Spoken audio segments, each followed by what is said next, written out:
ভাই, আপনি কি এখনো ভাবছেন ভালোবাসাই সবকিছু জিতিয়ে দেয়? আপনি হয়তো এখনো পুরনো নিয়মে খেলছেন। চারপাশে চোখ মেলে তাকান, একটা ট্রেন্ড কি আপনার চোখে পড়ছে না? তরুণীরা কেন ক্রমশ বয়স্ক ও প্রতিষ্ঠিত পুরুষদের দিকে ঝুঁকছে? এটা কি শুধু টাকা, নাকি এর পেছনে আছে আরও ঠান্ডা, হিসাবি ও নির্মম একটা সত্য, যেটা কেউ জোরে বলতে চায় না? আজকের দুনিয়ায় সম্পর্ক শুধু আবেগের খেলা না, এটা একটা সিদ্ধান্ত, যেখানে মানুষ বেছে নেয় নিরাপত্তা, স্ট্যাটাস আর নিশ্চিত ভবিষ্যৎ। আর এখানেই প্রশ্নটা আরও গভীর হয়, যদি ভালোবাসা সত্যিই শক্তিশালী হয়, তবে কেন সেটা বারবার হেরে যাচ্ছে স্ট্যাবিলিটির কাছে? হয়তো আপনি এটা মানতে চাইবেন না, কিন্তু সত্যটা হলো, এই পরিবর্তনটা কাকতালীয় না। এটা একটা সাইলেন্ট শিফট।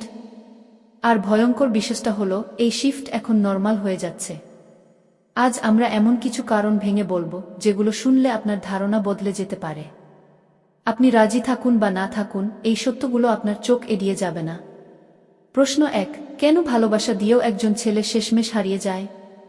আপনি কি কখনো ভেবেছেন, কেন একটা মেয়ে শুরুতে একজন ছেলের জন্য সবকিছু ছাড়তে পারে, কিন্তু কিছু বছর পর সেই ছেলেটাকেই তার কাছে অপর্যাপ্ত মনে হয়? কারণ ভালোবাসা শুরুর দিকে ইমোশনাল হাই তৈরি করে, কিন্তু জীবন চলে স্ট্যাবিলিটি দিয়ে। যখন একটা ছেলে স্ট্রাগলিং অবস্থায় থাকে, তখন মেয়েটা তাকে একটা সম্ভাবনা হিসেবে দেখে। কিন্তু সময়ের সাথে সাথে সেই সম্ভাবনা যদি বাস্তবে পরিণত না হয়, তখন সেই ভালোবাসা ধীরে ধীরে চাপ হয়ে দাঁড়ায়। ধরুন প্রতিদিন অনিশ্চয়তা, কোথায় থাকব, কিভাবে চলব, ভবিষ্যৎ কি? তখন একটা সময় আসে যখন মেয়েটা নিজের সেফটির কথা ভাবতে শুরু করে। কারণ মানুষ স্বাভাবিকভাবেই নিরাপত্তা খোঁজে। আপনি যতই তাকে ভালোবাসুন, যদি আপনি তাকে স্থিরতা দিতে না পারেন, তবে সে নিজের জন্য অন্য রাস্তা খুঁজবে। এখানে কঠিন সত্যটা হলো, ভালোবাসা কোনো গ্যারান্টি না। আপনি যদি লাইফে রেজাল্ট না দেখাতে পারেন, তবে আপনি রিপ্লেসেবল হয়ে যাবেন। এই গেমে ইমোশনাল ইনভেস্টমেন্টের চেয়ে রিয়াল ভ্যালু বেশি গুরুত্বপূর্ণ। প্রশ্ন ২, কেন বয়স্ক পুরুষদের প্রতি আকর্ষণ এত দ্রুত বাড়ছে? আপনি কি খেয়াল করেছেন, একজন বয়স্ক পুরুষ সাধারণত রেডি থাকে, আর একজন তরুণ ছেলে প্রসেসে থাকে। এখানেই পুরো গেমটা লুকানো। একজন বয়স্ক পুরুষ জীবনের অনেক ধাপ পার করে এসেছে। তার ক্যারিয়ার, ফাইন্যান্স, সোশ্যাল স্ট্যাটাস সবকিছু তুলনামূলকভাবে সেট। সে জানে কিভাবে কথা বলতে হয়, কিভাবে পরিস্থিতি হ্যান্ডেল করতে হয় এবং কিভাবে একজন মানুষকে সিকিউর ফিল করাতে হয়। অন্যদিকে একজন তরুণ ছেলে এখনও নিজের জায়গা বানানোর লড়াইয়ে আছে। সে হয়তো সৎভাবে ভালোবাসে, কিন্তু তার হাতে নিশ্চয়তা নেই। আর মেয়েরা যখন চয়েস নেয়, তখন তারা শুধু আবেগ দেখে না, তারা দেখে কে তাকে ভবিষ্যতে কোথায় নিয়ে যেতে পারবে। এখানে বিষয়টা শুধু টাকা না, এটা মেন্টাল ম্যাচিউরিটি, কনফিডেন্স আর লাইফস্টাইল। একজন বয়স্ক পুরুষ ঝুঁকি কমায়, আর একজন তরুণ ছেলে ঝুঁকি বাড়ায়। তাই অনেক মেয়ের কাছে এটা আবেগ নয়, বরং একটা সেফ চয়েস। প্রশ্ন ৩, সুগার ড্যাডি ধারণাটা কেন জনপ্রিয় হচ্ছে? আপনি হয়তো এই শব্দটা শুনে বিরক্ত হন, কিন্তু বাস্তবতা হলো, এই কালচারটা দ্রুত ছড়িয়ে পড়ছে। কেন? কারণ এটা কম এফোর্টে বেশি রিটার্নের ধারণাকে বৈধতা দেয়। একটা মেয়ে যদি দেখে সে কম সময়ে, কম কষ্ট করে বেশি সিকিউরিটি ও কমফোর্ট পেতে পারে, তাহলে সে কেন কঠিন রাস্তা বেছে নেবে? এখানে একটা মানসিক পরিবর্তন কাজ করছে। আগে সম্পর্ক মানে ছিল ত্যাগ, এখন সম্পর্ক মানে স্ট্র্যাটেজিক বেনিফিট। এই ধারণা সোশ্যাল মিডিয়া আরও শক্তিশালী করছে। আপনি প্রতিদিন দেখছেন লাক্সারি লাইফ, গিফট, ট্রিপ, সবকিছু যেন সহজে পাওয়া যাচ্ছে।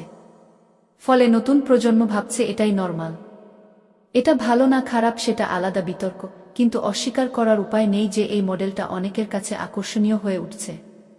কারণ এটা স্ট্রাগল এড়িয়ে যায়, আর মানুষ স্বাভাবিকভাবেই সহজ পথ বেছে নেয়।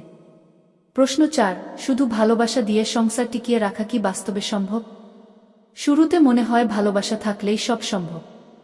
কিন্তু বাস্তবতা খুব দ্রুত এই ধারণাকে ভেঙে দেয়।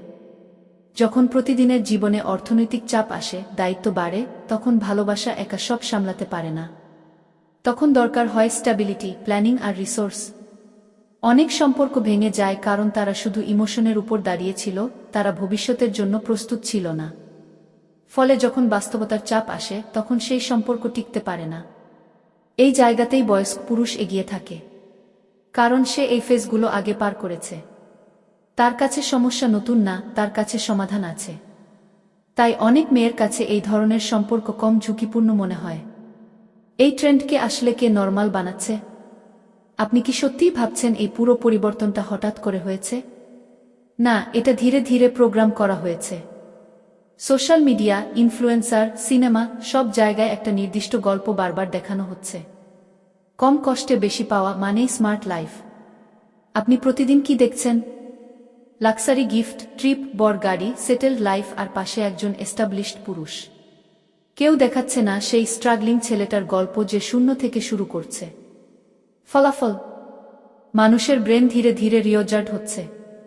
তারা ভাবছে, আমি কেন কষ্ট করব যদি শর্টকাটে পেতে পারি? আর এখানেই গেমটা বদলে যায়। এটা শুধু একটা ব্যক্তিগত চয়েস না, এটা একটা সোশ্যাল ট্রেন্ড যেটা চুপচাপ ছড়িয়ে পড়ছে।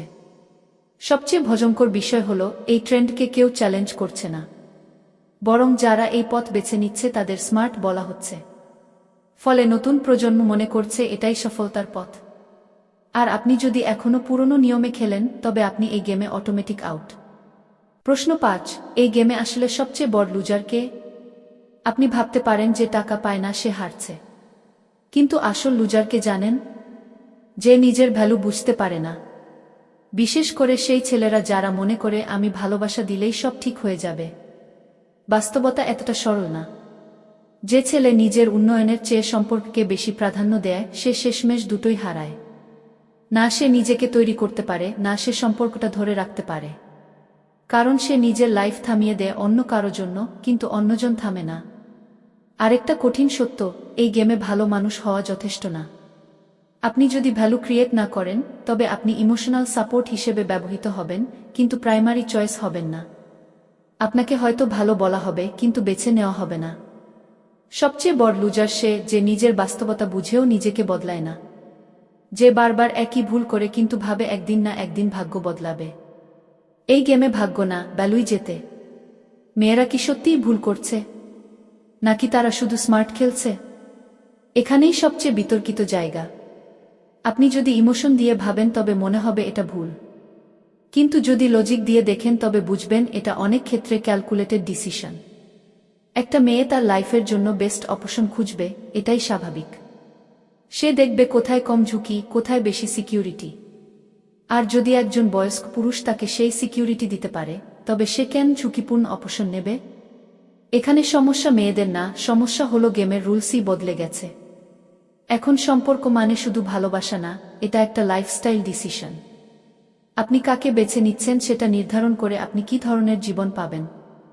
তাই সরাসরি দোষ দেওয়া সহজ, কিন্তু বাস্তবতা জটিল। অনেক সময় এটা নৈতিকতার প্রশ্ন না, এটা সার্ভাইভাল আর সিকিউরিটির প্রশ্ন। আর মানুষ স্বাভাবিকভাবেই সেই দিকেই যাবে যেখানে তার লাভ বেশি। তাহলে একজন ছেলের জন্য একমাত্র রিয়েল সমাধান কি? আপনি যদি এখনো ভাবেন আমি শুধু ভালোবাসা দিয়ে প্রমাণ করব, তাহলে আপনি এখনো গেমটা বোঝেননি। বাস্তবতা হলো আপনাকে নিজের ভ্যালু তৈরি করতে হবে, না হলে আপনি সবসময় ব্যাকআপ অপশন হয়ে থাকবেন। প্রথমত, আপনাকে ফাইন্যান্সিয়াল স্ট্যাবিলিটি আনতে হবে। এটা কেউ বলতে চায় না, কিন্তু এটাই রিয়েলিটি। টাকা সবকিছু না, কিন্তু টাকা ছাড়া অনেক কিছুই সম্ভব না। দ্বিতীয়ত, আপনাকে মেন্টালি স্ট্রং হতে হবে। ইমোশনাল ডিপেন্ডেন্স কমাতে হবে। আপনি যদি নিজের সুখ অন্য কারো হাতে দেন, তবে আপনি সবসময় দুর্বল থাকবেন। তৃতীয়ত, আপনাকে নিজের লাইফে ফোকাস হতে হবে। যখন আপনি নিজের গ্রোথে ব্যস্ত থাকবেন, তখন আপনি কাউকে চেজ করবেন না, বরং আপনাকে চেজ করা হবে। এটাই গেমের রিভার্স থিওরি। শেষ কথা, এই গেমে জিততে হলে আপনাকে নিজের লেভেল বাড়াতে হবে।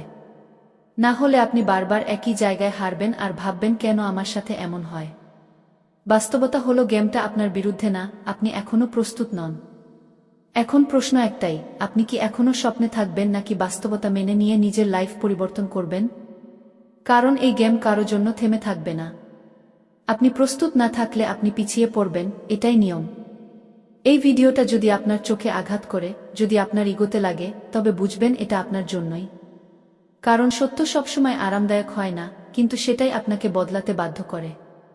কমেন্টে লিখুন, আপনি কি মনে করেন এই ট্রেন্ড স্বাভাবিক নাকি এটা সম্পর্ককে ধ্বংস করছে?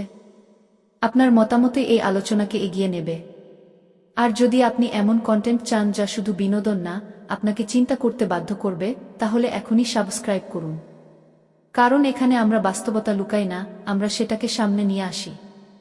মনে রাখবেন, আপনি যদি নিজের লাইফের কন্ট্রোল না নেন, তবে অন্য কেউ আপনার জায়গা নিয়ে নেবে। সিদ্ধান্ত আপনার।